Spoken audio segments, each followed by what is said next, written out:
இங்க இன்டர்வியூ பண்ணி தான் வேலைக்கு எடுப்போம். இது அண்ணனோட உத்தரவு. நீங்க மட்டும் எது கதிர இங்க கூட்டிட்டு வந்தீங்க? உங்க வீட்டு மாப்பிள்ளைங்கிறதுனாலயா? இல்ல இவனை மட்டும் நீங்க என்ன இன்டர்வியூ பண்ணியா வேலைக்கு எடுக்க போறீங்க?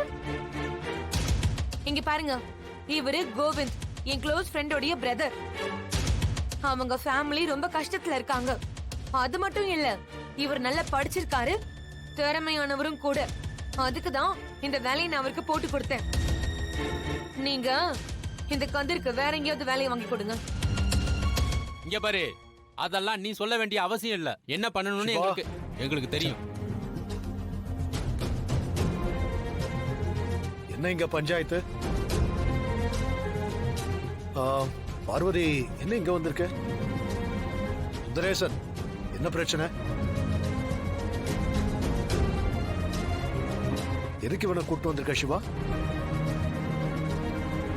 மாமா, இங்க சூப்பர்வைசர் வேலைக்கு சேர்த்து விடுறதுக்காக இவனை கூட்டிட்டு வந்திருக்காங்க. ஓஹோ, அங்க வேலை கிடைக்காம போச்சுன்னு இங்க கூட்டிட்டு வந்திருக்கீங்களா? இல்ல மச்சான், என்னதான் இவன் நம்ம வீட்டு மாப்பிள்ளையா இருந்தாலும் படிச்சவன், திறமையானவன். இன்டர்வியூ பண்ணி அவன் நல்லா பண்ணான்னா அவனுக்கு வேலை கொடுக்க போறோம். ஆமாண்ணே, இன்டர்வியூல நல்லா பதில் சொன்னா வேலை கொடுப்போம், இல்லனா அனுப்பிட போறோம். ஆனா இவளை பாருங்கண்ணே, அவளுக்கு தெரிஞ்ச ஆளுன்றதுக்காக இன்டர்வியூ பண்ணாமலே வேலை போட்டு கொடுத்துருக்கானே. அண்ணே, இவளுக்கு முதல்ல இங்க என்னென்ன வேலை?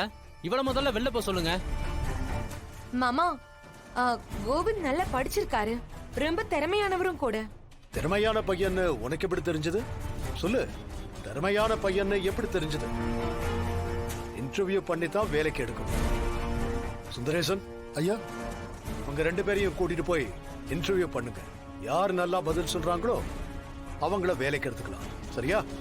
சரிங்க ஐயா. பாருங்க, இவனை இவங்க கூட்டிட்டு வந்தாங்கன்னோ இல்ல இவரு பார்வதிக்கு தெரிஞ்சவர்ங்கிறதுனாலயோ யாருக்கும் எந்த சலுகையும் கிடையாது. சரிங்க. உங்க ரெண்டு பேருமே சரியா பண்ணலனா ரெண்டு பேரையுமே வெளியே அனுப்பிடலாம். வேற நல்ல ஆளா பாத்துக்கலாம்.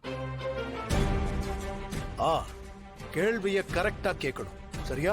சரிங்க ஐயா. சரிங்க ஐயா.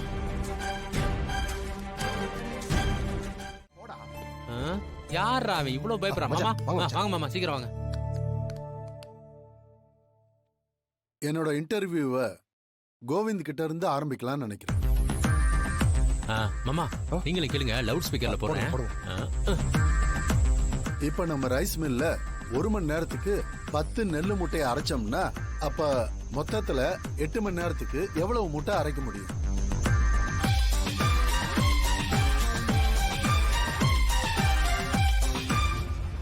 ஆ, 80 மூட்டைங்க சார். இந்த பதில தான் நீங்க சொல்லுவீங்கன்னு எதிர்பார்த்தேன். ஆனா இது சரியான பதில் இல்ல. சரி தம்பி, நீங்க சொல்லுங்க. டேய் கதிரி, 100 மூட்டை அதான் ஆன்சர். சொல்லு.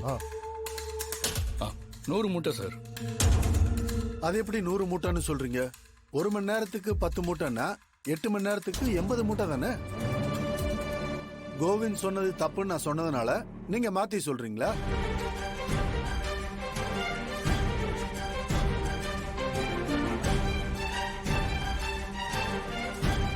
சார், முதல்ல 1 மணி நேரத்துக்கு 10 மூட்டை அரைக்கலாம். ஆனா அடுத்தடுத்த ஒவ்வொரு மணி நேரத்துக்கு ஒவ்வொரு மூட்டையா அதிகமாகும் சார். 2 மணி நேரத்துக்கு 11 மூட்டை ஆகும். 3வது மணி நேரத்துக்கு 12 மூட்டை ஆகும். இப்படியே மிஷின் அரைக்க அரைக்க வேகம் அதிகமாகும் சார். அதெல்லாம் வச்சு பார்க்கும்போது கிட்டத்தட்ட 100 மூட்டை வரலாம் சார். கரெக்டா சொன்னீங்க தம்பி. சரி, அடுத்த கேள்வி. நம்ம ரைஸ் மில்ல இருக்கிற எல்லா மிஷினும் ஓடுனா ஒரு நாளைக்கு 50 யூனிட் கரண்ட் செலவாகும். ஒரு யூனிட்டோட விலை 2 ரூபா 50 பைசான்னு வைங்களேன். அப்ப 30 நாளைக்கு மொத்தமா 1500 யூனிட் ஓடும். அப்படின்னா நம்ம எவ்வளவு கரண்ட் பில்லு கட்டுவோம்? ஒரு யூனிட்டுக்கு 2 ரூபா 50 பைசான்னா 1500 யூனிட்டுக்கு 3750 ரூபா சார். இல்ல, தப்பு. தம்பி, நீங்க சொல்லுங்க.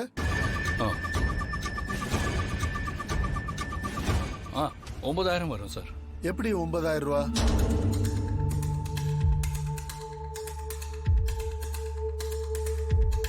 சார் முதல் 100 யூனிட்டுக்கு தான் 2 ரூபா 50 காசு. 500 யூனிட்டுக்கு மேலே 6 ரூபான்னு நினைக்கிறேன். அப்படின்னா ஒரு மாசத்துக்கு 9,000 வரும் சார். கரெக்ட் தம்பி, சூப்பர், அருமையா சொன்னீங்க.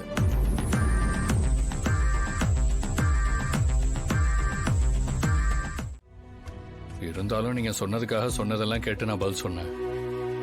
ஆனா மாமா முன்னாடி என்னால திட்டுத்தனம் பண்ணவே முடியல. எனக்கு வேலை கிடைக்கலனாலும் பரவாயில்ல, மாமா முன்னாடி உண்மையை மட்டும்தான் சொல்லணும்னு நினைச்சேன். அதனாலதான் போன் ஆஃப் பண்ணிச்சேன். டேய் என்னடா ஏன்டா இப்படி பண்ற?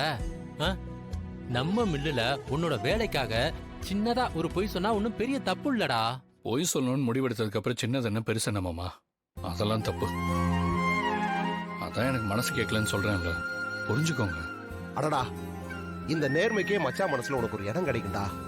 கண்டிப்பா உன்னை ஏத்துப்பாடுறா அவரு. இங்க பாரா கதிரு, அண்ணங்கிட்ட பொய் சொல்லக்கூடாது, நல்ல பையனா நடந்துக்கணும், உண்மையா இருக்கணும், இது எல்லாமே நல்ல விஷயம்தான். இந்த ஒரு மாசத்துல உன்னுடைய நல்ல மனசையும் நேர்மையையும் கண்டிப்பா அண்ணன் புரிஞ்சுப்பாரு. உனக்கு அந்த வேலையும் கிடைக்கும், அப்புறம் அண்ணனோட மனசுல உனக்கான இடமும் கிடைக்கும். நீ நம்பிக்கையா போய் வேலையை பாரு. சரி வா கிளம்புவோம். மாமா போலாம் மச்சான். நானா உண்மையா இருக்கேன். ஏற்கனவே மாமா கிட்ட உண்மையை சொல்லாம மறைச்சிருக்கேன். தனா கர்ப்பமா இல்லைங்கிற விஷயத்த மாமா கிட்ட மறைக்கிறதே பெரிய குற்ற உணர்ச்சியா இருக்கு. இப்ப வேலை விஷயத்திலேயாவது நான் மாமா கிட்ட உண்மையா இருக்கணும்.